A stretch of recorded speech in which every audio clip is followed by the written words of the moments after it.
Hi guys, welcome back. So I know it's been a while between the last chapter 3 and 4 and chapter 5, but I'm back and hopefully I'll be posting more videos this month as it's December, and a little gift to you guys or whoever tunes in.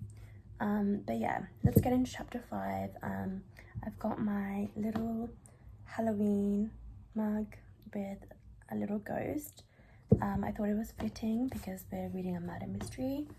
And yeah, of course it's filled with coffee just to get us through the day wherever you are. So pause if you need to and grab yourself a drink. But yeah, by the way, just a side note, I have my Christmas tree up and the candle, and yeah, it's very rainy and foggy, so perfect scene, atmosphere, ambiance for reading this book. Chapter 5. I mean, can you guys see the steam? The Waitrose in Tunbridge Wells has a cafe. Ian Fentham parks his Range Rover in the last empty disabled bay outside, not because he's disabled, but because it's nearest to the door. Walking in, he spots Bogdan by the window. Ian owes Bogdan 4,000. He has been stalling for a while in the hope that Bogdan is thrown out of the country, but thus far, no luck. Anyway, he now has a real job for him, so it's all worked out. He gives the Pole a wave and approaches the counter. He scans the chalkboard looking for a coffee. Is all your coffee fair trade? Yes, all fair trade, smiles the young woman serving. Shame, says Ian. He doesn't want to pay an extra 15 pence to help someone he'll never meet in a country he'll never go to. Cup of tea, please, almond milk. Bogdan isn't Ian's biggest worry that day. If he ends up having to pay him, then so be it. Ian's biggest worry is being killed by Tony Curran. Ian takes his tea over to the table, spotting anyone over 60 as he goes. Over 60 and with Waitrose money, give them 10 years, he thinks. He wishes he'd brought some brochures. Ian will deal with Tony Curran as and when, but right now he has to deal with... The good news is that Bogdan doesn't want to kill him. Ian sits down. What's all this about 2 grand, Bogdan? Ian asks. Bogdan is drinking from a 2-litre bottle of lint he has smuggled in. 4,000 is pretty cheap to retile a swimming pool. I don't know if you know that. Only cheap if you do a good job, Bogdan, says Ian. The grouting's discoloured. Look, I asked for a coral white. Ian takes out his phone, scrolls through to a photo of his new pool and shows it to Bogdan. No, that is filter. Let's take off filter. Bogdan presses a button and the image immediately brightens. Coral white, you know it. Ian nods. Worth a try though. Sometimes you have to know when to pay up. Ian takes an envelope out of his pocket. All right, Bogdan. Fair's fair. Here's 3 grand. That do you? Bogdan looks blurry. 3 grand, sure. Ian hands it over. It's actually 2,800, but that's near enough between friends. Now I wanted to ask you about something. Sure, says Bogdan, pocketing the money. You seem a bright lad, Bogdan. Bogdan shrugs. Well, I speak fluent Polish.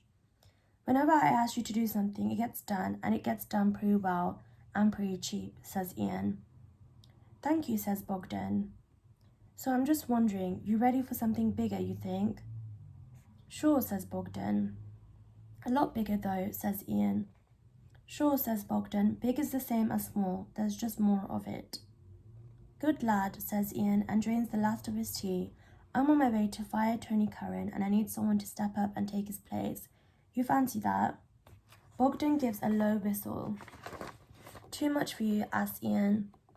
Bogdan shakes his head. No, not too much for me. I can do the job. I just think that if you fire Tony, maybe he kills you. Ian nods. I know, but you let me worry about that. And tomorrow the job's all yours. If you're alive, sure, says Bogdan. Time to go. Ian shakes Bogdan's hand and turns his mind to telling Tony Curran the bad news. There's a consultation meeting down at Cooper's Chase, and he has to listen to what all the old people have to say. Nod politely, wear a tie, call them by their first names. People lap that sort of thing. He's invited Tony along so he can fire him straight afterwards, out in the open air with witnesses nearby. There is a 10% chance that Tony will kill him on the spot, but that means there is a 90% chance that he won't, and given how much money it will make Ian, he's comfortable with these odds. Risk and reward. As Ian gets outside, he hears beeping and sees a woman on a mobility scooter furiously pointing at his Range Rover with a cane. I was there first, love, thinks Ian as he steps into the car. What is wrong with some people? As he drives, Ian listens to a motivational audiobook called Kill or Be Killed, using the lessons of the battlefield in the boardroom. Apparently it was written by someone in the Israeli Special Forces and has been recommended to him by one of the personal trainers at the Virgin Active in Tunbridge Wells. Ian isn't certain if the personal trainer himself is Israeli, but he looks like he's from there or thereabouts. As the midday sun fails to force its way through the illegally tinted windows of the Range Rover, Ian starts to think about Tony Curran again. They've been very good for each other over the years, Ian and Tony. Ian would buy him tattered and tired old houses, big ones. Tony would gut them, divide them up, put them in the ramps and the handrails, and on they'd go to the next one. The care home business boomed, and Ian built his fortune. He kept a few, he sold a few, he bought a few more. Ian takes a smoothie from the Range Rover's icebox. The icebox had not come as standard. Nick in Favour's ham had fitted it in for him, while he was gold-plating the glove box. It is Ian's regular smoothie.